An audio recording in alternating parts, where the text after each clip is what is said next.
นิ้วตั้งขึ้นวางกิ้วกายเก้าเกษาแตบไตพาติตะถัดไหลรัตนาผ่านแผ่วผ้าแก้วเจ้าตั้งสามภาการโดยความเคารพนอบนบปูจาย่อมือนิ้วไหวสาปาละมีธรรมครูบาอาจารย์พระมหาเถระนุเถระพระเถระพระเจ้าพระสงฆ์ทุกรูปทุกตนโดยความเคารพขอความสุขความสวัสดีจงมีแก่ศรัทธาญาติโยมท่านสาธุชนพุทธบริษัทต่างหลายมาปะกันละเนอมาปะกันแล้วกับช่วงเวลารายการมรดกธรรมล้านนาดำเนินรายการโดยกระผมอัตมภาพ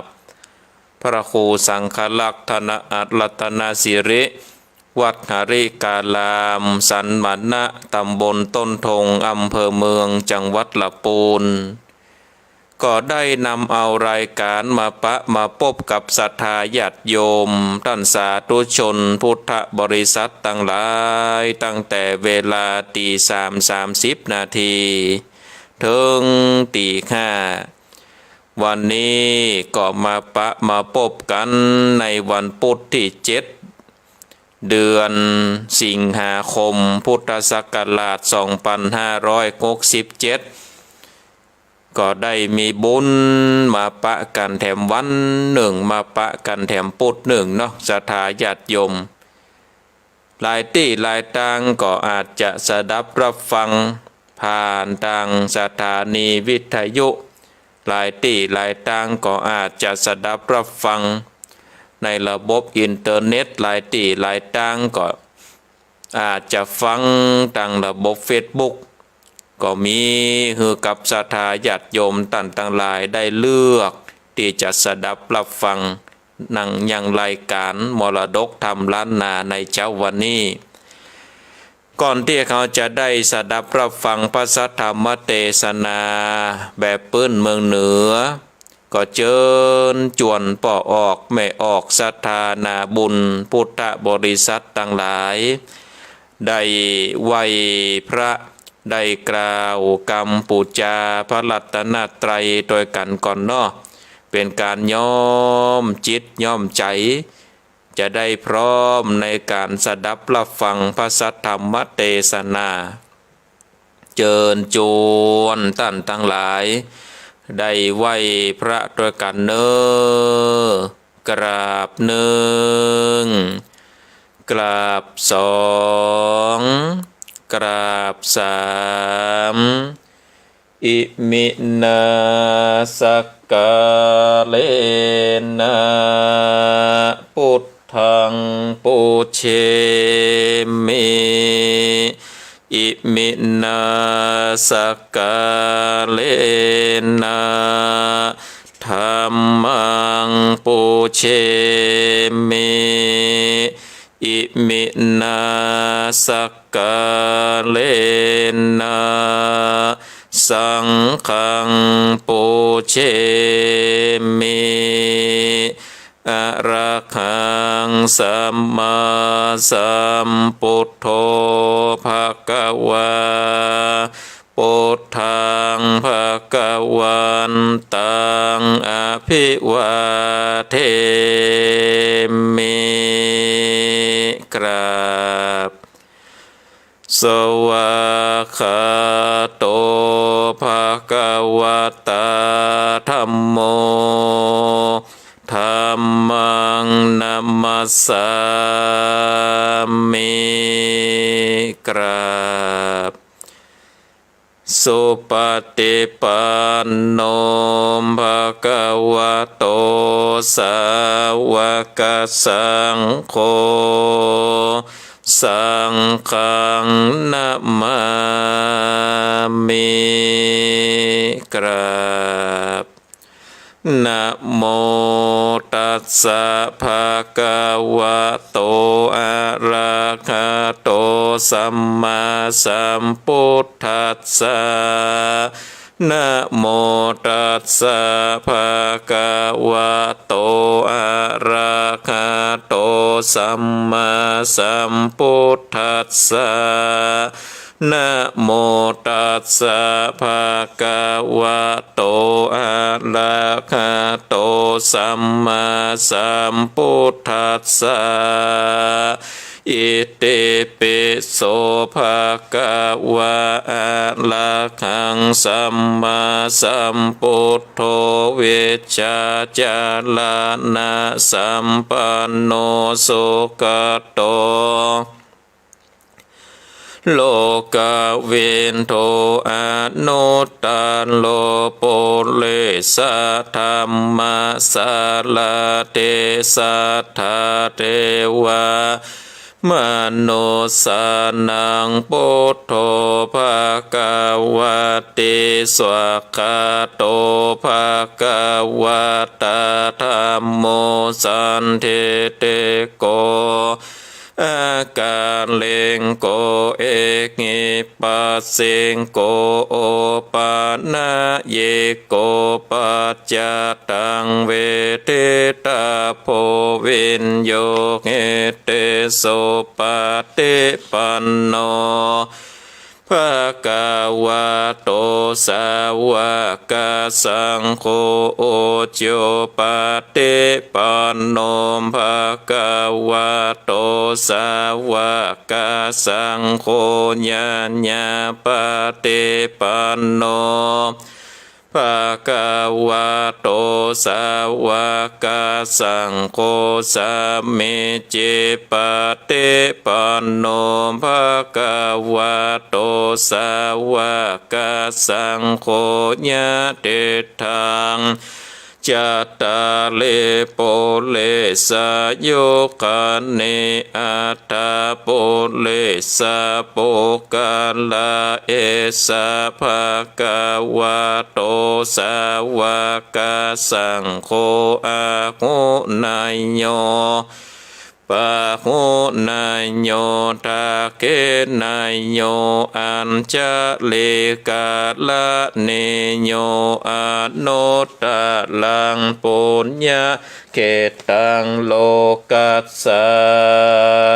ติสันโตสันโตภะปัญญาปัตละเม30ตัสสัตโตภะปัญญาปะละมีวัดแวดล้อมเวเลญญาปะละมีล้อมละวังเดศีละปะละมีบางกอกดาบเมตตาปะละมีผ้าแป้ตังปืนตานาปาละมีคือเป็นผืนตังต่อโอเปกขาปาละมีคือก่อเป็นเวียงเล็กเนคขมาปาละมีคือก่อเป็นกำแพงเปกสัจจะปาละมีคือแวดละวังดีเป็นไม้ตายขันติปาละมีกายเกิดเป็นหอกดาบบางนาไม้และปืนไฟอาทิตฐานนาปาละมีผ่านผ่าไปทุกคนทุกแห่งแข่งแข่งแรงแรงป่าฟงมันปีสางภายเพตกเตพบเทปังไปนีนางแม่ทอละเนอาสะจันโสสะเหมือนฟันอยู่ข้างข้างน้ำนาเตนองกวางต่อกวางแตกตีฟองนานนองนานนอกกลายเป็นข้าวตอกดอกไม้มาถวายปูจาพระแก้วแก่นไทยสาทานพระพุทธังเลยจงมาภายโพดจงอนุญาตโตดโพดโภคาแต่เดเลนางแม่ทอ ละนีออกมาเลดมวยผมโยคางจางหายขายข้าจางงาซับเด่นพ้นน้ำนาเทลงผาดภายขอจ้างภายหักตบเต้าผาญามมันลองเอาปนกัวกับยอมมือเกินโตนหัวใส่กล่าวว่าผู้ขานี้ได้ชื่อว่าเป็นโลกเสกพระโพธิเจ้าตนมีบุญสมปานอันมากนาพระโพธิเจ้าจริงตั้งพระปัญญาปาละมีไว้เก่าจานต่างไว้ต่างนาก็ได้เก่าจานต่างไว้ต่างหลังก็ได้เก่าจานต่างแต่หัวแผ่วตีนก็ได้เก่าจานต่างแต่ตีนแผ่วหัวก็ได้เก่าจานแสนว่าลูกปืนจากมาเสมอเหมือนดังฝนแสนหากก็บ่มีจากมาไกลใดข้าพระเจ้าเลยได้ไว้ว่าพระพุทธโกนนางพระธรรมโกนนางพระสังฆโกนนางพุทธอินตาธรรมอินตาสังฆอินตาอัสสะอาแม่นางทอละนีผู้โยเหนือน้ำผู้โยก้ามแผ่นดินกันว่าโภคาใดละเนอเกิดเติงโกนพระพุทธเจ้าโกนพระธรรมเจ้าโกนพระสังฆเจ้าโกนพระปิตาโกนพระมารดาโกนพระอุปัชฌาย์ครูบาอาจารย์โกนแก้วเจ้าตั้งสามประการโกนแดดโกนฝนโกนน้ำโกนลมโกนดินโกนไฟโกนโกดสัตว์ลาดเจ้าโกนพระเจ้าตนภาวนากอดดีโกนนางทันลาดเจ้าก่อนเดโกนพระปัจเจกพุทธเจ้าก็ดีโกนแม่ทอละนีเจ้าก็ดีขอจงมารักษาตั้งกำนากำลังยังตนตัวแห่งโภคาในวันนี้คืนนี้ยามนี้จิมแดดเตือนาอุดนาอาตนาปัตนาปิดพระพุทธเจ้ามีฤทธิ์ปิดโดยพุทโธนะโมพุทธาญาวะบังอมสวากขาพุทโธพุทธังคักษาธัมโมธัมมังคักษาสังโฆสังฆังคักษาพุทโธพุทธังอะระหังธัมโมธัมมังอะระหังสังโฆสังฆังอะระหังพุทโธพุทธังกันหะธัมโมธัมมังกันหะสังโฆสังฆังกันหะพุทโธเมนะโธธัมโมเมนะโธสังโฆเมนะโธอายุวันโนสุขังภะลังกราบหนึ่งกราบสองกราบสามเอาละเนาะศรัทธาญาติโยมท่านสาธุชนพุทธบริษัททั้งหลายเฮาได้ไหวพระได้กล่าวกรรมปูจาพระรัตนตรัยเป็นติเรียบร้อยเป็นการย่อมจิตย่อมใจกันละเนาะศรัทธาญาติโยมเฮาท่านทั้งหลายเป็นดังภาชนะที่จะรองรับเอาพระสัทธรรมเทศนาแบบพื้นบ้านล้านนาวันนี้ก็จะได้เทศน้ำเทศธรรมศรีวิจัยราชกุมารผูกตวนที่18เธอกับศรัทธาญาติโยมท่านสาธุชนท่านทั้งหลายได้สดับรับฟังกันก็เจิญจวนป่อออกแม่ออกศรัทธาญาติโยมท่านทั้งหลาย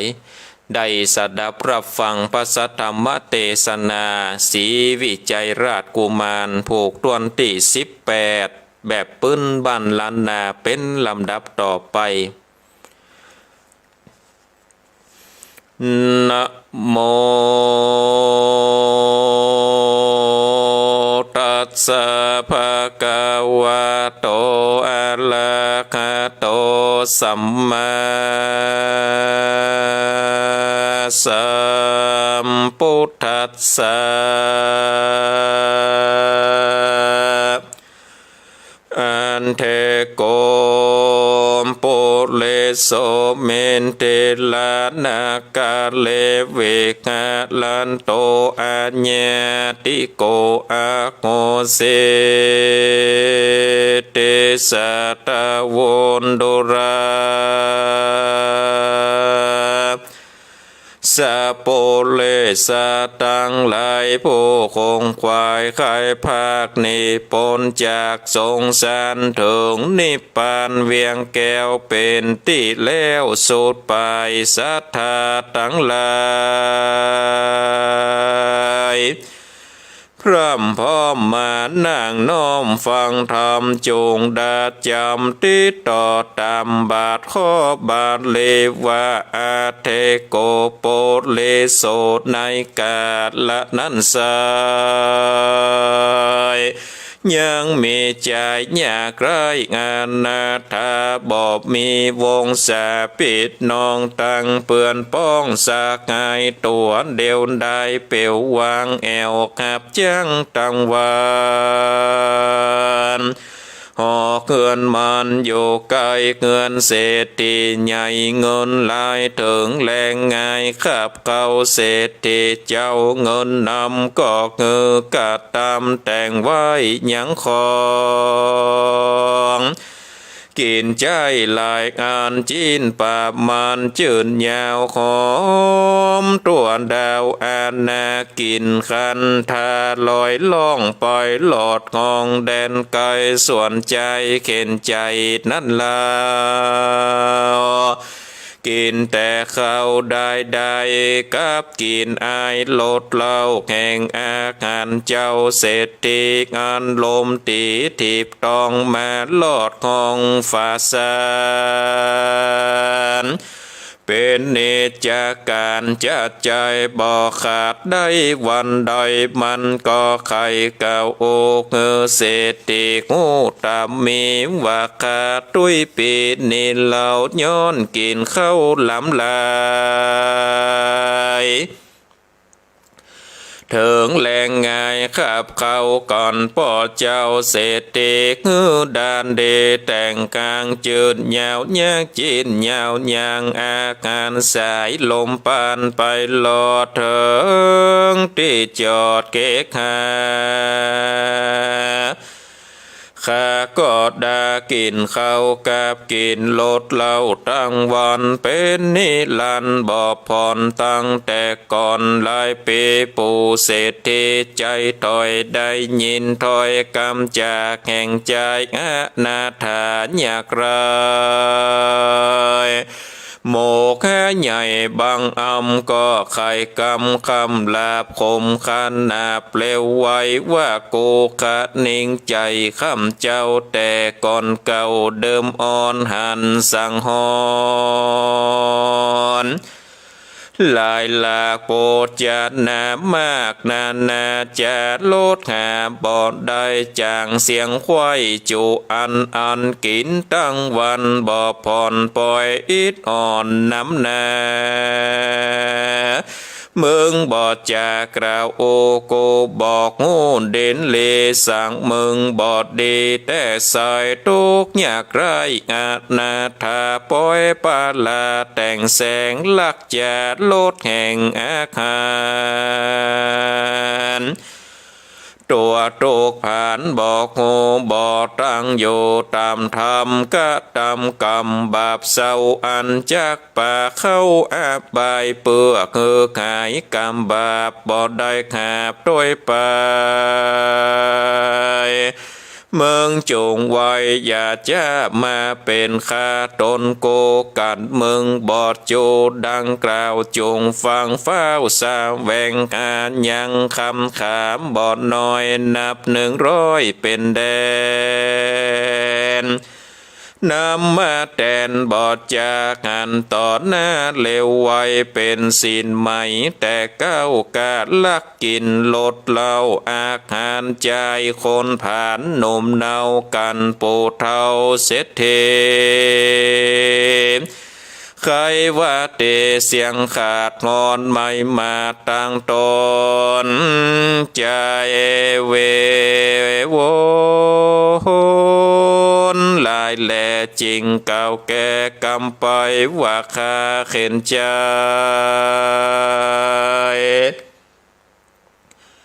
การอยากทุกข์ลำอยากอนาถาบ่ปาลาบาปเศร้าลักกินอายเข้าอาการสายลมปานถีบต้อ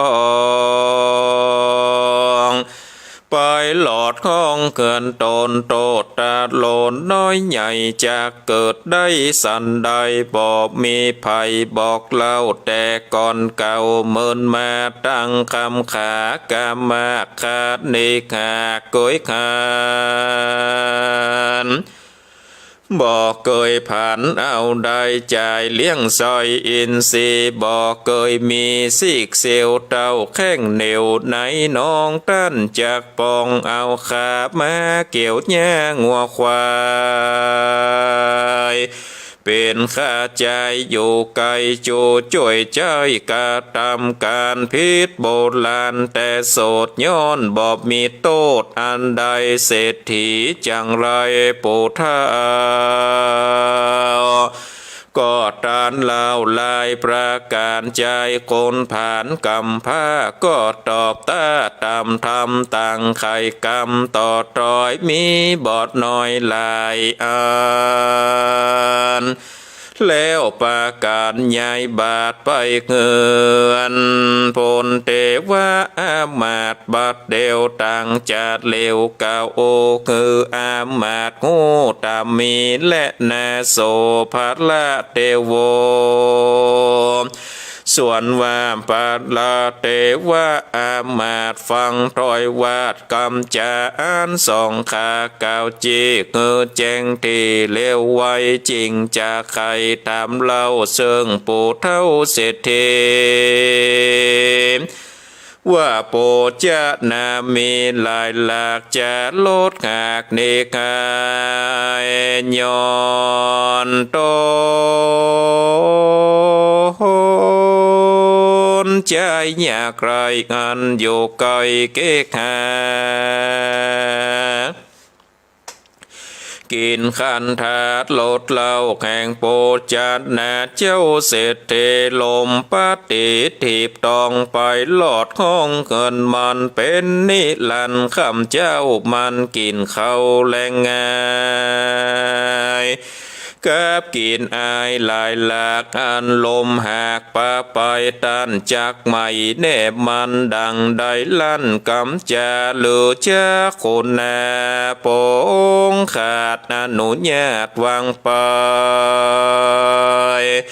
ปู่จังไลใจถอยก็ตอบถอยใครจะว่าบ่คุณนาโดยง่ายย้อนมันง่ายเลือดลายจูแรงง่ายคำเจ้าละกินลดเหล้าอาคารแม่เมื่อนานนักแก่นับอ่านแต่3 ปีของกินดีหลายหลากจะลดหากสูญหายบอบไม่ลายแต่ใส่ขอ100 บาทได้คำขาดหรือนำมาอย่าจะยืนตอดหน้าเลวไว้กันหาไหนบอดได้ย้อนอยากไรงานนาทาจุงคือมาเป็นข้าเลี้ยงจางมางัวควายถึงวันตายเป็นแก่นจริงจากแม่นตามธรรมและนาภาละเทวะอามาตย์ผู้ฉลาดกองธรรมจ จริงใครกำบอกเล่าแก่ปู่เฒ่าเศรษฐีวัดตันมั่งมีหลายหลากเขาน้ำมากนานนำตั้งเงินคำเครื่องใจมีพร้อมควายถมทองปอยตะเลปองคำลาบคมขนาบอาณาถาแสงเครื่องกาบไม่เดือดจักเอาเลือดกับปูเขาฟังโดสันทีบอบแม่นที่ธรรมดาใจงานนาถาใบสืบมันบอกตามมีสายลมตีลอยล่องไปหลอดตองดังมันไข่ปันงูกวนจื่นสู้ยินดี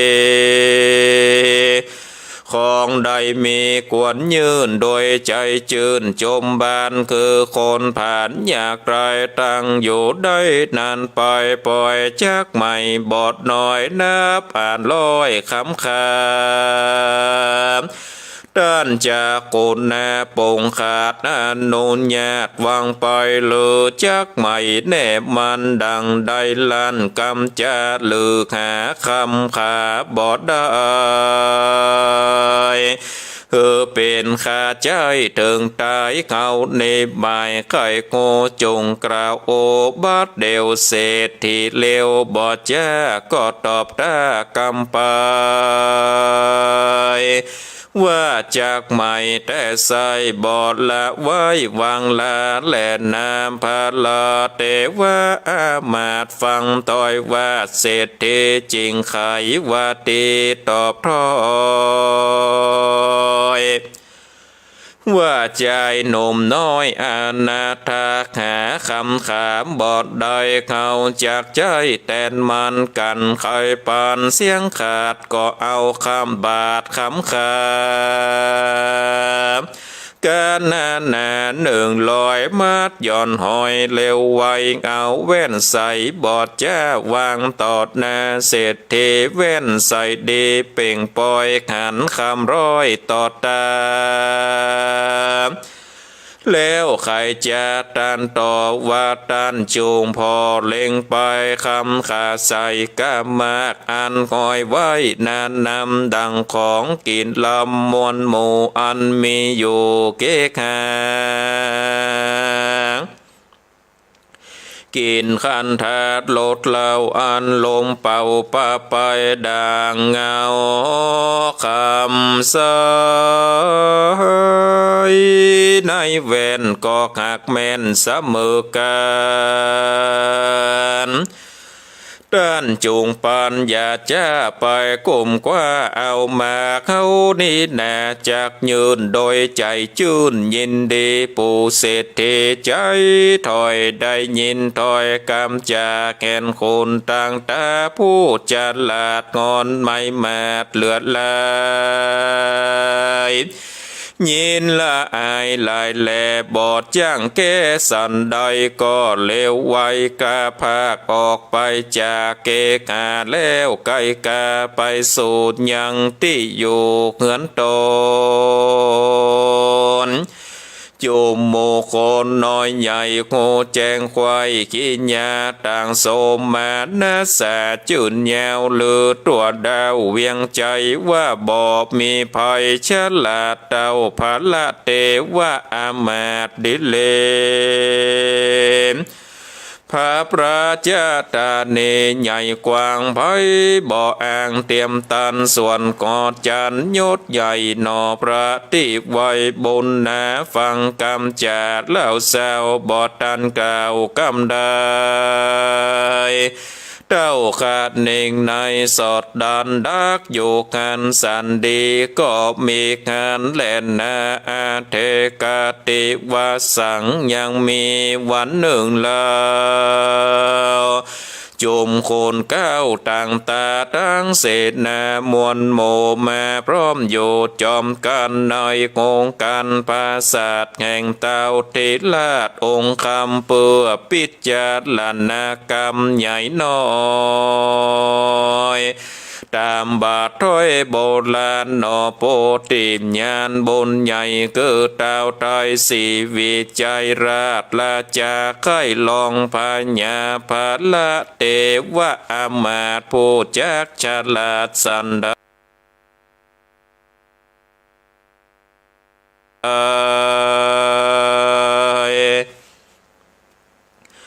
จิงเหือคนในผู้แกวนโลกแล้วเล่นไปปันไปไข่ปันบอกกล่าวว่าบัดนี้เต้าผู้บานมีแลเจ้าองค์การห่อนไม้โตกเต่งใส่ลงมาคือคำขาก้อนใหญ่นำมาใส่เล่มช่างย้อนคำโบกบางตกต่อยเหลือแต่น้อยลอมตาก้อนคำขาดนั่นใส่เจ้าดอยใหญ่ดงตอนจุงปากันสอดใส่แก่คือได้เร็วไวจุ่มคนในมวลหมู่กันได้งูขีดแย่ต่างปรึกษาพร้อมแน่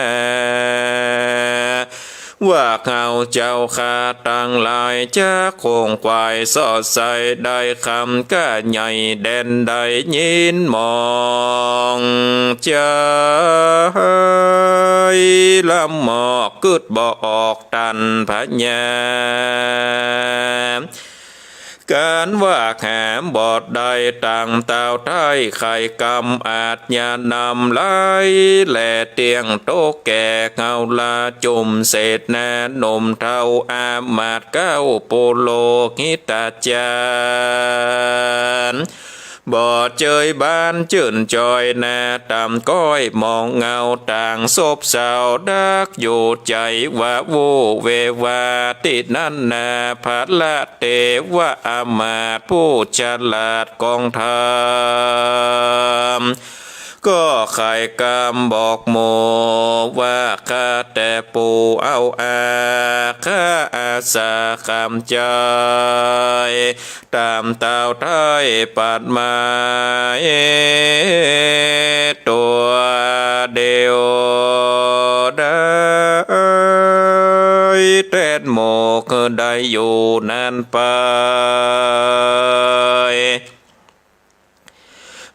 คนในไพ่ไตโศกบานควายยิงใจตันต่างล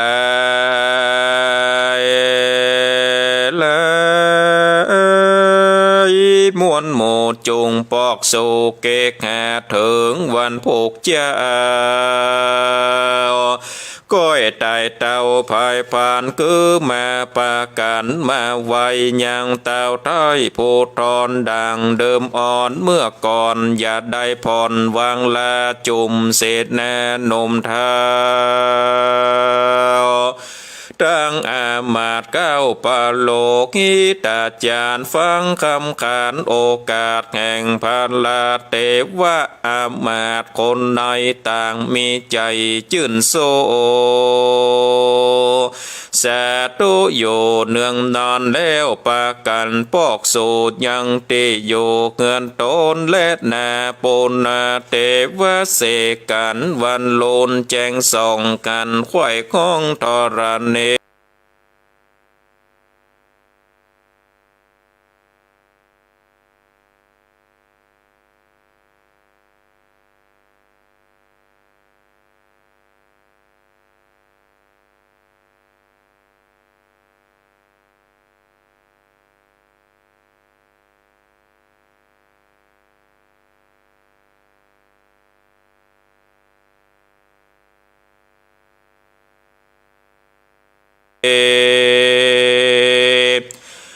เจ้าโปเลน้อยใหญ่เตียวควักไขว่ไปมาคนต่างตาผู้จะลายพระบนเลืองทิลาดได้โอกาสวางไปเงือเศษในหนุ่มเท่าอามาตย์เก้าและปลายไปคงควายสอดหาอย่างยอดคำคาม เจ้าดอยผาสูงใหญ่นำมาใส่เล่มสางคือเต้าบนขวางจ่อยใจตามมักไฟกีตานาปะโลหิตาหนุ่มเท้าอามาตเก้าคนในปาการไปรีบข่าวตามดังเต้าปงปันก็ไปกันแต่ใส่ยังคำใหญ่ดังไม้ขอตนบนภายเจ้าฟ้าปานจ้างแก่ขาเร็วไวเพื่อนำไปจ้างพอคือแจ้งต่อสายตาว่าก่อนคำขานั้นโสดนากี่โกดก็นันนาแล้วจักมาลีบข้าวถวายแต่เต้าผู้บานนอโปติญาณตนองค์อาจฟังพระละเทวะอามาตย์จะใครยินมีใจจมจูนปีติตุนสมนัสสาว่าอามาตย์นี่แน่จุบจอดงูควายลอดจูอันกวนคือมันเป็นใหญ่จูจ่วยใจตีนมือเต้าบุญลือตนผ่านแผ่วเกิดเมียนแล้วเร็ววายก็คือเสนาในหนุ่มเทาอามาตย์เก้าปาโลกิตาปากันมามวลโมพร้อมนาโยกองการแล้วก็ปันโป้งขาดเงือพัดละเทวะอามาตย์บุญมีเป็นเสนาบดีหยดยาวต่างตนเต้าองค์คำเปือพิจารณากรรมไผ่ไตตั้งเกจจาดน้อยใหญ่นาและนาตะโตปาลังทัดแต่นั้นไปนาบอดโนนจ้าถึงนานเต้าผู้บานทิลาดก่อปานางนาสีไวกาต่างนางกัญญามวลหมู่ออกไปสู่อุยญาณจมดวงบานดอกไม้เมพร้อมควายลายเสขันทะเดชลดเหล่าหอมตัวเต้าอนาตาวันดาใบคอนแสงแดดงอนเลือดลายเต้าบนภายยอดซอยกอบปานางนาดน้อยราชจายาตังนางกัญญามวลโมลงไปสู่วังทานเพื่อสำลานเล่นอาบคือสลาบอินทรีมากเกษยศใหญ่เกินนางนาไทยสีไว้กาบ่ลอลานุนจาแก่เครื่องงา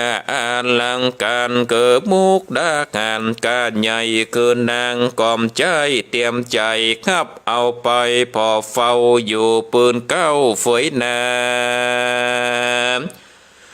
แล้วไก่กาลีบข่าวลงสูดดาวโบการล้านเนนางกันยามีมวลหมู่ก็ลางโลโตยไปนางเตรียมใจนอนเนาเต้าอยู่เฝ้าเดียวได้ยามนางทั้งหลายมวลหมู่เล่นน้ำอยู่แดนไกลนางเตรียมใจนอนเนาผู้อยู่เฝ้าอาลังการนางบนนานยิ่งลำสายลมซ้ำจอยวอยกินคันธาดอกไม้หอมตาลบควายป้าเมานางคิงเหล่าน้อยอ่อนนอนแล้วม้อยละไปแล่นนาตันตาในกาดละนั้นเรายังมีแม่วอกเท่าปาลาตังวอกนำนามวนหมู่อันมาอยู่อุยญาณต่างสามล้านม่วนเลนวิดวิ่งเต้นไปมาตามสาขากิ่งไม้ที่จิมใกล้ไปบนวอกตาลนแม่เท่าขันนางนอนเนากัญญานอนลับตามา มอยมันไฟคอยกะนิ่งหวังไข่ได้ยังเครื่องงาแข่งนางแว่นฟ้ามาเกสิบมันก่อนหนีจากหมู่ก้อยลงมาสู่บัดเดียว แล้วเล็บเล้วบอดจาดย่องเอาเครื่องงาอาลังการเขิบมุกดางานกาใหญ่เกินตดไม้เร็วไวแล้วเอาไปซ่อนไว้ในโกนไม้สับปานจูมหมู่มันโจโพบอดตานหูสงสัยส่วนนางเตรียมใจแกว่นใจสะดุ้งตื่นได้สะปันพอบอกงานเครื่องยองอยู่ไกลจ้องกองตาเกิดมุกดากาใหญ่แข่งนางหน้าไทยมาเกเสได้ไข่เดพรากนานางตุกข้าป่าเลือดลายก้องวายวายมีกองปล่อยหลอดห้องแดนไกลว่าโจรจางไหลใจต่อยลักเอาซอยแปลงเมืองแข่งนางบนเลืองแม่เจ้าบัดนี้เล่านี่ไปจุงเลวไวอย่าจ้าปล่อยกลมกว่าป่ามาจุ่มเศษแน่นมเท่าอันมาเฝ้าแง่นกันต่างนางกำนันมวลโมพงเล่นอยู่วางสายนางเตรียมใจห้องป่าว่าโจรขาดเท้ากาลีละกว่านี้ตอดหน้าจุงจอยกุมกว่ามาปันต่างปากันเล่งโลดเล่นมาสู่บัดเดวห้องเกี่ยวเกี่ยวสานสาวว่าแยบโจรขาดเข้ามาไวต่างเล่นปล่อยซอศอกตามสันหลอกเฟยบางห้องเสียงดังโจโพว่าโจรให้ลี่อยู่แดนใดจุงมาไวอย่าจะเงียบไปขาบัดเดียวและนาอาทะในกาดละนั่นเรายังมีใจหนุ่มเน่าผ่านป่ามันเข้ามาละสอดเอาเบ็ดตอดลงวังได้ยินยังเสียงกล่าวว่ายับโจรขาดเข้ามาไวมันขาดเน่งใจขวาดโง่วัดตันมาสู่อุญญาณเพื่อสำลานยังย่อนเหออิดอ่อนไม้ขายจุ่มคนหลายน้อยใหญ่มีพร้อมควายนานนำพ้องลงดำเล่นอาบตีตันลาบโบกาลานีส่วนกูบอดีแต่สายมาสอไซเอาป่าพิษอาบยาแข่งเต่าต้นภาพดาวเวียงใจกันบอกไว้เล่นเลเติงเตียงตีจักตายใจผ่านป่ารีบหาวแม่นฟังเฝ้าไปไวคนในหันใส่กอดเล่นลอยซับปอนแล้วปากันแวดไว้เอาไว้ได้บัดเดียวมาดแขนเลวศอกแป้เอาไม้แสตีหลังน้ำมายังตีกายโต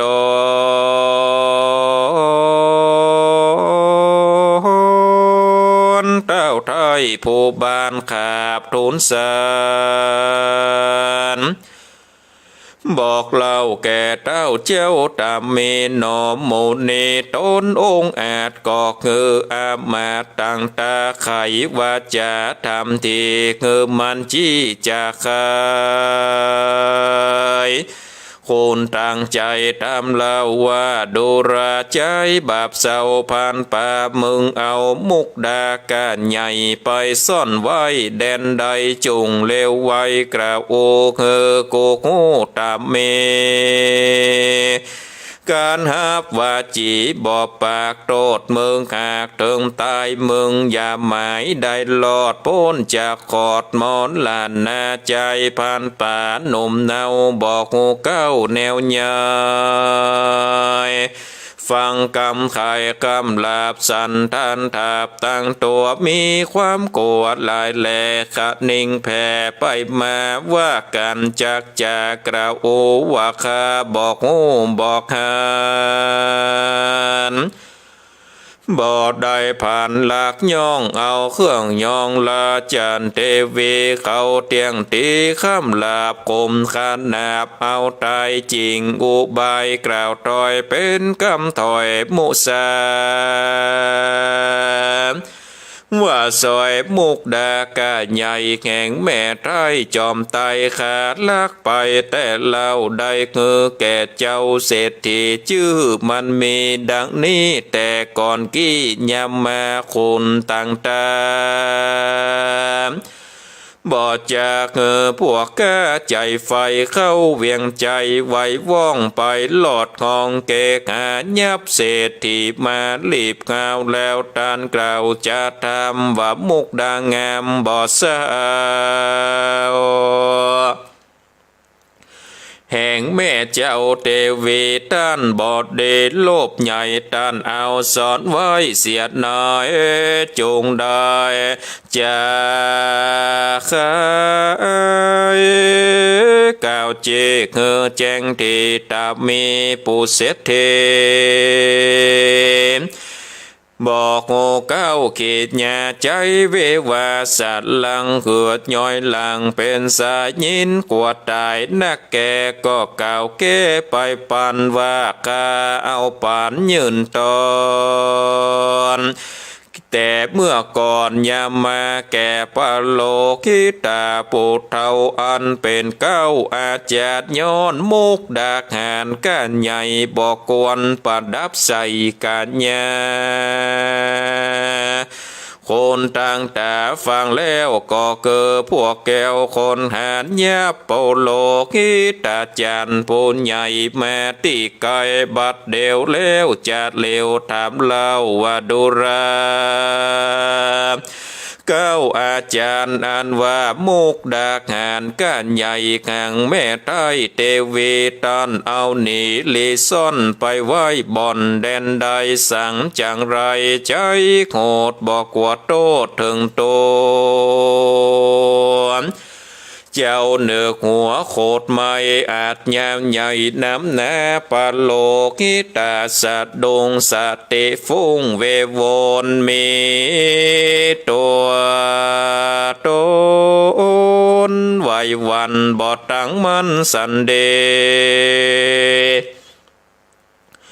ก็ไขว่าตีตอบถอยเป็นกำถอยมุสาว่าซอยมุกดากาใหญ่แข่งแม่ไทยกอดจันข้าเอาปันโป้งขาดแก่คันทัพปะอามาตย์คนนาย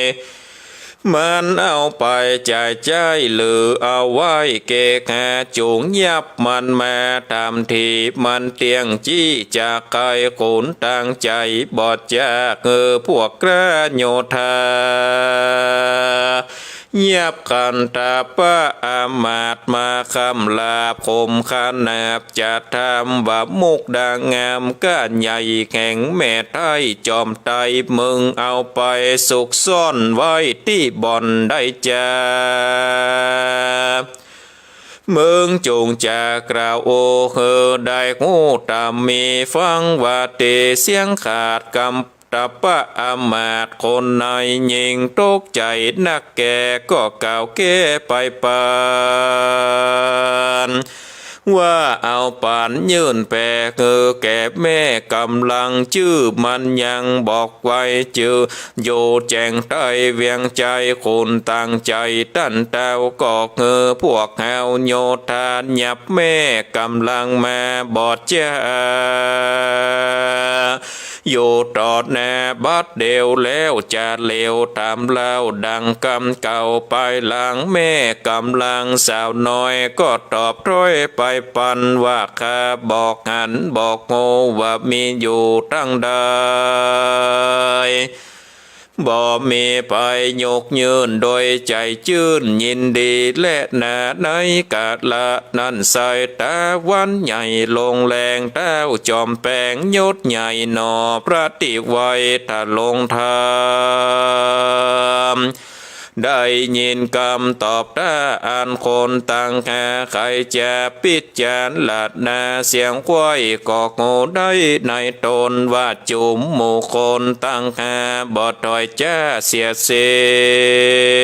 น พระผู้มีเป็นเจ้าไข่งูเก้ายาวไปจริงเลววายปงขาดเงือพัดละเดวะอามาตังตนว่าจุงเอาคนตั้งหาขังไว้ถ้าหลอดละถึงวันผูกมาเจ้าก้อยถามเราความนายก้อยจากไก่เมียนแล้วเต้าตนแก้วผู้บานก็ปาปะลิวานมวลหมู่ปอกเกินสู่ขอคำและแน่ส่วนเศษแน่บอดีผู้จลาดพัดละเตวะอามาตคนนายก็เลววายบอดจะเอาคนต่างหาไปปันมาติดกันขังไว้ในคอกใหญ่กังกาดแล้วกอดจากงามขาดบอกเงืออามาตคนนายเลือสายวงใหญ่น้อยใหญ่แม่อยู่ไกลกองตาดแล้วไกลกาไปสูดยังที่อยู่เงินตนบอกยังคนแกว่นใจคือหูควายอุบายว่าเมืองจงผ่านผายไปซ่อนอยู่ไกลบ่อนกังกาฟังเขาจะกล่าวโอการได้งูสันได้จุงมาไว้กล่าวจีเงอแจ้งที่ทำลายส่วนวาจาผู้แก่นฟังแล้วเล่นไปไวเงาตนไปลีซ่อนอยู่ไกลบ่อนกังกาเปื่อจากดาฟังข่าวอันข่าวกล่าวจอม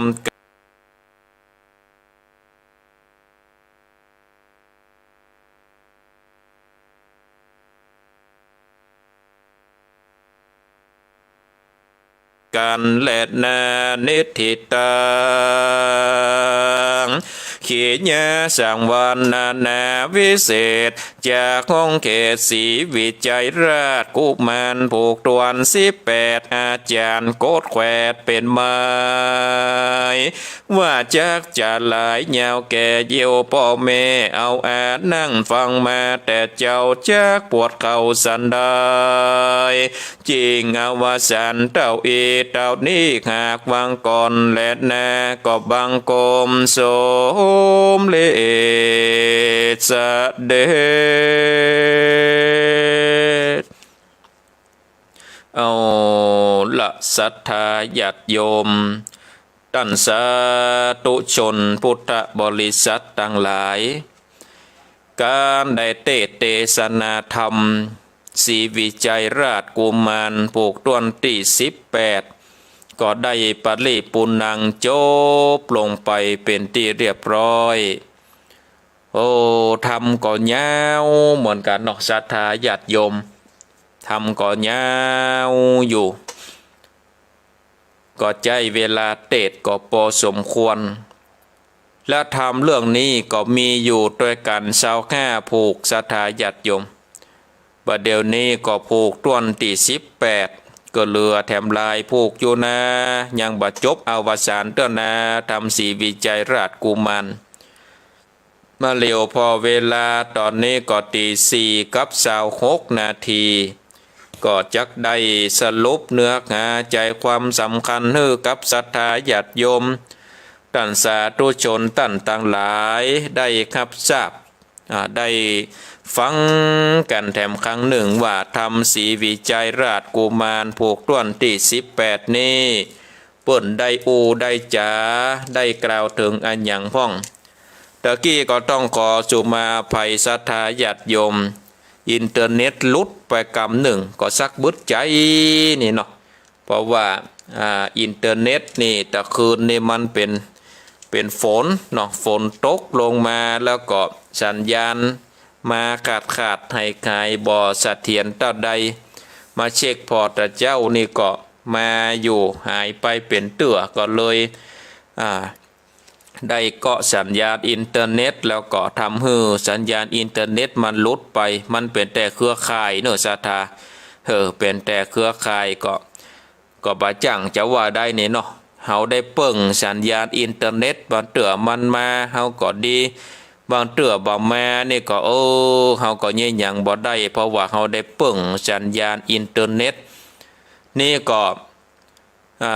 เป็นเรื่องของสัญญาณเนาะเวลามาก็ดีเวลามันหายไปก็โอ้หายไปเป็นกรรมเป็นกรรมแล้วก็ทำให้สัญญาณมันหลุดไปเลยบ่ค่อยเสถียรตะใดอันว่าทำศรีวิจัยราชกุมารผูกต้นที่18นี้ศรัทธาญาติโยมเพิ่นก็ได้กล่าวถึงว่ายังมีจายอนาถาเนาะจายอนาถาเป็นคนทุกข์คนยากบ่มีพี่น้องวงศาบ่มีเปื้อนสหายเพราะว่าเป็นคนทุกข์บ่มีไผที่จะคบค้าสมาคมโดยอยู่ตัวคนเดียวน่ะเอวหับจ้างไปตึงวันไผจ้างอันใดก็ไปเฮือนของมันนี่อยู่ใกล้ของบ้านเศรษฐีกันว่าถึงขับเข้าบ่ว่าอ่านขับเจ้าขับตอนขับไงเศรษฐีนี่เปิดเป็นคนมีเงินมีคำนี่ก็ได้คือคนใจนี่ได้แต่งแปลงของกิน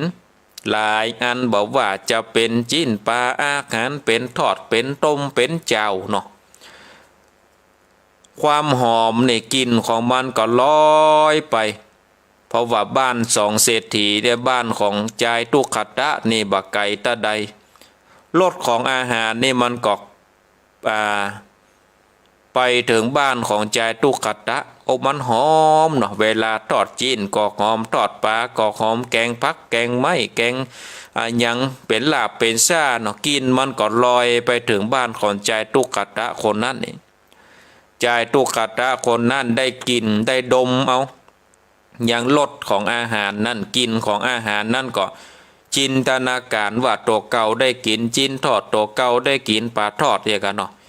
นั่งรับตาแล้วก็กินเข้าบาดายไปตัวแล้วก็ดมเอานาซาตาดอกตุกบ่ตุกนะเฮานี่มีกินมีใจตึงวันนี่ก็ยังบ่ตุกต่อใจตุขัตตะนี่เตอนะใจตุขัตตะคนถอยคนไร้นี่ก็โอ้ขนาดของกินยังบ่สามารถที่จะมีกินซื้อกินนะเนาะก็เลยได้ดมเอากินยังลดของเศรษฐีดมตึงวันบ่ได้ขาดเจ้าตอนแรงไปตึงวันมีวันหนึ่งมันก็ไปอู้คือเศรษฐีได้หูว่าโอ้ข้านี่นะตุ้ยปีดีงามก็ย้อนว่าได้กินข้าวลำใจเศรษฐีก็บอกว่าโอ้โชว์เป็นคนทุกข์คนยากนี่กินข้าวดีข้าวลำจนปอตุ้ยปอปีนี่โอ้เนี่ยใดมีเงินมีคำที่ไหนไปซื้อใจตุขัตตะนี่ก็บอกว่าโอ้ไวสาป่อเศรษฐีเฮ้ยอันเรื่องเงินเรื่องคำนี่นะข้านี่บ่มีกันว่าข้าได้กินข้าวลำนี่นะก็เพราะว่ากินเนาะกินของจิ้นย่างอาหารปลาทั้งหลายมันลอยตามลมไปถึงตีบ้านตีจองของข้าเนี่ยก็กินเข้านะกับกินรสอาหารของป่อเศรษฐีเนี่ยกินไปตึงวันโอ้มีความสุขเห็นหรอโอ้กินอย่างอี้มาบ่ใจกินวันนี้วันวาเรากินมาเป็นปีแล้วนะปู่เศรษฐีนี่มันมีใจถอยศรัทธาญาติโยมกึดดังอันแล้วนี่โคตรเนื้อกับอันใจตุขัตตะนี่ก็เลยคมขนาดว่าโอ้เป็นว่าเมืองนี่โลมันลักกินมันลักดมกินเป็นว่าอาการการกินของข้าเนี่ยที่มันรสชาติมันหายเนี่ยมันจางไปเนี่ยก็ว่าเมืองโลลักกินไปตึงวันเมืองนี่โอ้เป็นคนตุกคนไล่บาปอก็เป็นคนขี้ลักขี้จกข้านี่ก็จะปั๊บจะใหม่เนอะข้าจะปั๊บจะใหม่บ่เอาหลายจะเอาเงิน100นี่เนาะจะเอาเงินเอาคำ100เป็นแดนกันว่ามึงบ่มีกูนี่ก็จะเอากูนี่ก็จะเอามึงเนี่ยมาเปลี่ยนค่าทาสใจมาเกี่ยวหญ้าคืองัวคือควายมาเปลี่ยนค่าใจเงี้ยก็ว่ามึงมีเงินมีคำ100มึงก็เอามานี่เนาะเนี่ยใจมันบ่ดีศรัทธาญาติโยมเปิ้นดมกินบ่ได้เนี่ยเป็นหน้าโตดใส่เปิ้นเนี่ยคนใจบ่ดีโอ้ใจตุขัตตะคนนั้นก็ตุกอกตุกใจเนาะ ตุกอกตุกใจบอกงูจะไปเนี่ยใดก็เลยได้ไปปากันไปลงปากันไปหายังชื่อว่าพระเทวอามาตย์พระเทวอามาตย์นี่ก็เป็นปุโรหิตาจารย์นี่เป็นอามาตย์ที่มีความรู้ความฉลาดฟังสองคนเล่าตั้งแต่เก้าสุดไปแล้วก็เลยรู้ว่าปู่เศรษฐีเนี่ยเป็นคนขี้จิขี้จังแล้วเป็นคนใจถอยเพราะว่าลดกินของอาหารนี่มันลอยไปตามลมหลบภัยบ่สามารถที่จะบังคับมันได้ว่าจะเคลื่อนลอยไปทางใดแต่ว่าอามาตย์คนนี้ก็เป็นคนปนห้องว่าจะได้ขี้จิขี้ทีเนาะขี้จิขี้ทีมปอก็จะมาข่มขนาบเพื่อใจตุกขัดตะคนนั้นเนี่ยจะต้องไปเปลี่ยนค่าใจกันว่าบ่เป็นค่าใจก็ต้องเอาเงินคำ100ก่อนเล่าคือฟังดังอันแล้วนี่พระเทวอามาตย์นี่ก็คิดว่ามันเป็นกรรมที่มันบดีบางาม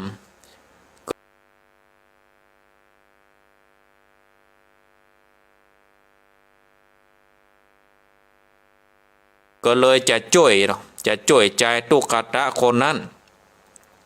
แล้วท่านก็เอาคำมา100ศรัทธาญาติโยมเอาไปวางไว้ต่อหน้าของเศรษฐีแล้วก็เอาแว่นมันเนาะเอาแว่นมันส่องไว้ลงเอาแว่นมันส่องไว้แว่นเฮาส่องกระจกเนี่ยนะตอนตะกอนห้องแว่นเนาะบัดเดียวห้องกระจกเงากระจกใสหันเงากระจกหันเงาเงินเฮาคำอยู่ในกระจกแล้วก็บอกปู่เศรษฐีว่าเนี่ยเงินคำก้าใหญ่นี่นะเงินคำก้าใหญ่ที่มาห้อยไว้เนี่ยมันก็เหมือนดังของกินลำเนี่ยกันมันเหมือนกับของกินลำเนี่ยกันว่ากินมันลอยไปถึงอันหูดังของเจ้าใจตุขัตตะกันว่าท่านจะปั๊บจะไหมนี่ก็คือเอาเงาน่ะเอาคำร้อยที่มันเป็นเงาเนี่ยเนอะเอาคำร้อยที่มันเป็นเงาเนี่ยเอาไปเลยเอาไปได้ก็เอาไปเลยปู่เศรษฐีได้ยินได้ฟังของพระเทวอามาตย์ท่านก็ละอายใจศรัทธาญาติโยมละอายใจบ่จ้างแก่อย่างใดก็เลยหนีออกจากบ้านของพระเทวอามาตย์ไปยังเฮือนตัวเก่าคนทั้งหลายได้ยินได้ฟังดังอันแล้วก็มีความจมจื่นยินดีลือไปตัวบ้านตัวเมืองว่าพระเทวอามาตย์นี่เป็นคนมีเป็นคนมีปัญญาที่ดีส่วนเจ้าศรีวิจัยราชกุมารนี่เนาะศรัทธาญาติโยมก็ได้ยินได้ฟังคนทั้งหลายได้ได้จาก็ดักอยู่ติกันก็เลยแหมวันหนึ่งมาก็เลยคือเสนาอามาตย์9โปโลกิตาจารย์นี่ไปเจิญยังพระเทวอามาตย์มาเพื่อที่จะได้ลองพญาเนาะลองพญาปัญญาไปเจิญมาแล้วนี่ก็มีหลัดจะองค์การเนาะบอกว่าคือหาคำก้อนใหญ่นำมาใส่ไว้คือเต็มยุ่งเต็มสางเพราะว่าบัดเดี๋ยวเนี้ยเงินคำที่อยู่ในยุ่งในสางในกองพระคลังนั่นก็มันจะหายไปลดไปแล้วเหลือน้อยก็เลยคือมีอาจญาไปปรึกษาหากันว่าจะเอาเงินเอาคำที่ไหนมากันว่าซอกหาบ่ได้ก็จะใส่อาจญานี่คือตาย9โปโลหิตาจารย์ทั้งหลายก็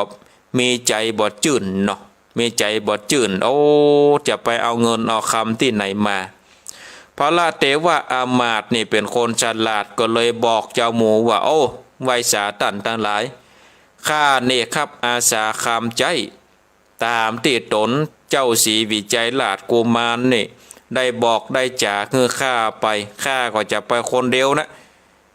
ก็จะไปซ้อเอาตั้นทลายปีกไปบ้านไปจองเตอะวันพรุ่งนี้ก้อยปีกมาเขาทลายก็ปากันปีกไปบ้านไปจองพระเทวอามาตย์นี่ก็ได้เดินทางเนาะเดินทางไปสู่ ไปเสาะหาเงินหาคำแล้วนี่ก็เลยได้บรรพุมาเจ้ามาก็ว่าจะไปเสาะเอาเงินเอาคำมาใส่เพื่อใส่เงินเนื้อคำจะเอาตั้งกองตั้งดอยพวกหน่อยเนาะเพื่อที่จะมาใส่เล่มใส่สางดาวผู้บานนี่ก็ได้ว่าโอตันจะไปเสาะเงินเสาะคำที่ไหนมาพระราชเทวะอามาตย์ก็ว่าโอ้มันไม่มีปัญหาเรื่องจิ๊บจ้อยฮัลโหลก็เลยถามต่อเนาะถามต่อพ่อพญาว่าเงินคำขานั่นนักกี่โกดเอามาจ้างพอรู้เขาตาลายก็เอาปลากัดเอาเงินเอาคำมาจ้างศรัทธาญาติโยมต่างหลายเอาเงินเอาคำมาจ้างเนาะมาจ้างโยขั้นแล้วนี่กันว่าคนต่างหลายก็หูดังอันแล้วนี่ก็จะเดินทางเนาะก็จะคือพระราชเทวะอามาตย์นี่เดินทางไปเสาะเอาเงินเอาคำมาใส่ในต้องพระคลังทัดแต่นั่นไปนี่เนาะนางศรีไวยกากับนางกัญญาตั้งหลายนี่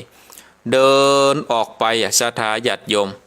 เดินทางออกไปยังสวนอุทยานเพื่อที่จะไปพอดอกพอไม้หลังจากนั้นมาก็ตะวันมันบ่ายมันฮ้อนเนาะเกิดอยากจะเล่นน้ำศรัทธาญาติโยมนางศรีไวยกาก็เลยถอดเครื่องประดับนะกับนางกล่อมใจคนนั้นได้เฝ้ายังเครื่องประดับเดือเขาตะลายก็ปากันไปเล่นน้ำเนาะไปเล่นน้ำนางคนใจคนนั้นก็เฝ้าเนาะลมมันก็มาจอยลมมันเย็นนะเนาะในสวนต้นไม้มันหนักมันหลายก็เลยได้นั่งไปก็ตาหม่อยไปเนาะจำกินข้าวตอนนะเนาะกินข้าวตอนเล่มกินข้าวตอนแล้วไม่นี่ก็ลมก็มาจอยไปกินดอกไม้ตั้งหลายก็เข้าหูดังโอ้มันเป็นตีละเมาเอาใจนางก็ม้อยรับไปศรัทธาญาติโยมนางก็ม้อยรับไปทัดนั้นนี่ก็มีแม่วอกเท่าตนหนึ่งนี่อยู่ในหมู่นี่มาหันตึงหมู่นั่นนะมาเล่นยังต้นไม้เนาะได้เล่นยังต้นไม้ค่อยไปค่อยมานางบอกนั่นหางนางกัญญานั่นรับตาก็เลยหนีจากหมู่มาเอาเครื่องประดับทั้งหลายเนี่ยลักเอาไปแล้วเอาไปซ่อนไว้ในโกนไม้นางกัญญาคนนั้นนี่รับไปสักกรรมก็สะดุ้งตื่นศรัทธาญาติโยมสะดุ้งตื่นนางก็มาเสาะหายังเครื่องประดับเนาะโอ้แปลว่าหายไปหมดนางคนนั้นก็คิดว่าโจรมาลักแน่นอนก็เลยเอิ้นให้นางศรีไวยกามาเหสีกับคนทั้งหลายว่าโอ้ข้าแต่แม่มาเหสีเงยบัดเดี๋ยวนี้นี่โจรนี่นะมันลักไปแล้วคนทั้งหลายก็ปากันล่นไปว่าไปซ้อกันไปยับโจรปากันเดือดนันสันเล่าก็ไปยังมีนายพรานคนหนึ่งศรัทธาญาติโยมได้ยินเสียงอดเอาว่ายับโจรมันก็เลยหูว่าโอ้มันนี่มาอยู่ในส่วนอุญญาณนี่จะมีโตดมีตาแลเพราะว่าอันยังเปิ่นมาเล่นน้ำเนี่ยเฮามาจอมป่านี่โอ้จะมีโตดมีตาเลยกลัวว่ามาจอมป่าในส่วนอุญญาณจะมีโตดมีตามันก็วุ่นล่นนี่ไปคนตะหลายหันมันล่นก็นึกว่ามันเป็นโจรเนาะโอ้มันเงียบเอายังพานคนนั้นเนี่ยพานคนนั้นก็โอ้โดนเงียบ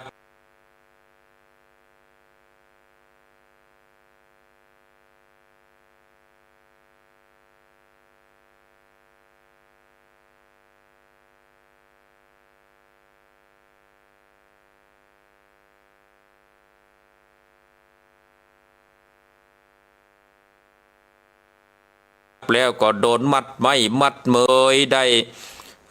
เปิ่นว่า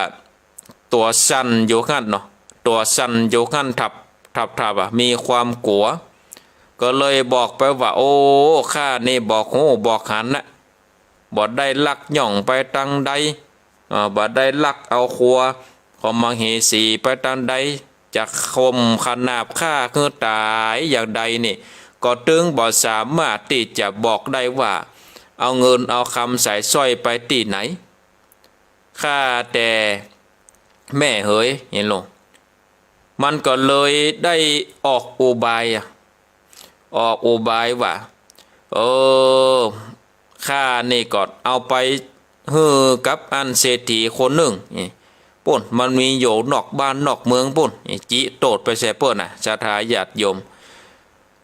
หลังจากนั้นนี่ก็ทหารก็พากันไปบ้านเศรษฐี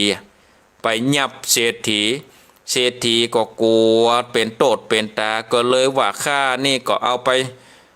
บาดเจ็บไปซ่อนไว้ที่ไหนข้านี่เอาไปคือกับอันแม่ยิงคนหนึ่งอยู่นอกบ้านนอกเมืองปุ่นเห็นลงไปอยู่นอกบ้านนอกเมืองเสนาอามาตย์ทั้งหลายมันก็ไปยับเอาแหมไปยับเอานางคนนั้นก็บอกว่าลักเอาไปก็ไปคือกับเสนาอามาตย์คนใดมันก็บอกจี้ไปเป็นคนไงศรัทธาญาติโยมบอกจิคนไปตัวหนึ่งก็เขาก็ตวยไปยับคนหนึ่งเนาะจิคนไปที่หนึ่งเขาก็ยับคนไปได้5 คนเนี่ยศรัทธาญาติโยมได้5 คนแล้วเขาก็มาพิจารณาเอาไปขังหรอเอาไปขังคอกถึง5 คนที่ว่าเป็นโจรลักนี่นะเอาไปขังคอกส่วนเสนาบดีพระเทวอามาตย์นี่เบิ่นเป็นคนมีปัญญาก็อยากจะหูว่า5 คนนี่เป็นโจรก่อยก็เลยแต่งให้คนใจไปลักแม่อยู่ที่อันข้างห้องที่อันเขาเอานักโทษทั้ง5 คนไปขังนั่นนะเราไปฟังพอเนอะบอกว่าเขาทั้ง5 คนนี่จะอู้กันอย่างใดกันว่าอู้กันอย่างใดก็ขอขึ้นมาเนาะก็ขอขึ้นมาอู้มาจ๋าเนาะขอขึ้นมาอู้มาจ๋าแล้วก็มาอู้มาจ๋ามาเขาจะอู้กันอย่างใดอย่างใดก็ขอขึ้นมาบอกนี่ลงขอขึ้นมาบอกแล้วก็จะได้นำไปพิจารณาเนาะจะได้นำไปพิจารณาว่าเขาเป็นจะได้ก็พอไปเนาะพอได้พอไปอู้จาปาใสกันไปเนี่ยเราจะได้นำมาตัดสินโทษทำศรีวิจัยราชกุมารผูกต้นที่18ก็ปริปุนังจบลงไปเต้าอี้เพราะฉะนั้นศรัทธาญาติโยมท่านทั้งหลายก็ก้อยสดับรับฟังกันเนาะก้อยสดับรับฟังกันไปเตือนหน้าเนาะเตือนหน้าว่าทำปลูกที่19นะจะเป็นจะได้ก็คอยสดับรับฟังกันไปมาเร็วพอเวลาก็ตี4:46 นาทีต่อไปก็จะได้เปิดสาย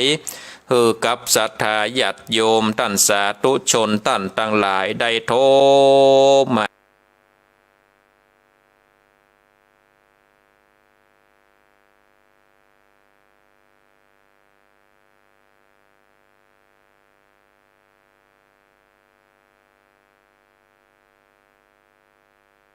เนาะได้โทรมาแจ้งผลการนับฟังโทรมาโทรมาจ๋าที่เบอร์โทรศัพท์0865878177เอาเปิดสายแล้วเอาฮับสายจะเลินปอนข้าศึกษาเจ้าธรรมครูยายพรฟังแต่เจ้าว่าเด้อวิทยุดับก่อแต่เจ้ามันค่าง่ายๆเป็นกำไม่ได้มันกำเดียวบ่ได้เนาะชัดเจนดีเนาะจันกำแพงเจ้าชัดเจนน่ะแต่ว่ามันขาดหายเป็นกำไม่ได้เป็นกำบ่ได้เป็นอย่างกำเดียวบ่ได้เนาะ จ้า สาธุโมทนา เจ้าเขาจะจบก็ได้ เลยแฮมหลายผูกอยู่นะ ค่ะ ฟังกันไปเลยๆนะ เอาดูอยู่คนขอล่าหนอ นั่นนะกะขอล้อผูกชิปเก้ามันจะเป็นจะได้ก้อยฟังแถมเนอ เจ้านมัสการ สาธุเอาครับสายต่อไปจะเลินปอน เจ้าท่านพระครู แม่เพนแม่เพน ชัดเจนเด้อครับมันเป็นกรรมแล้วทำอาหารได้ท่านพระครูได้ มันก็เป็นแต่อินเทอร์เน็ตเนาะ จ้าเอาไว้ค่ะเจ้า สาธุ ไว้จ่ายเจ้า เอาครับสายต่อไปจะเลินปอน ไม่สาเจ้าท่านพระครู แม่จันแม่จัน อินทนเดียวทำยุงอ่ะ นันนากาไปลักของป่วนอะคนเป็น5เป็น6เดือดร้อนกับลิงอ่ะเนาะ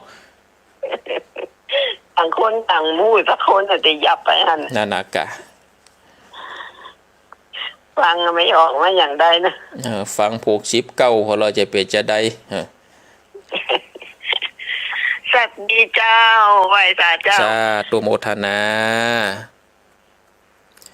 08658781770865878177จะเลินปอ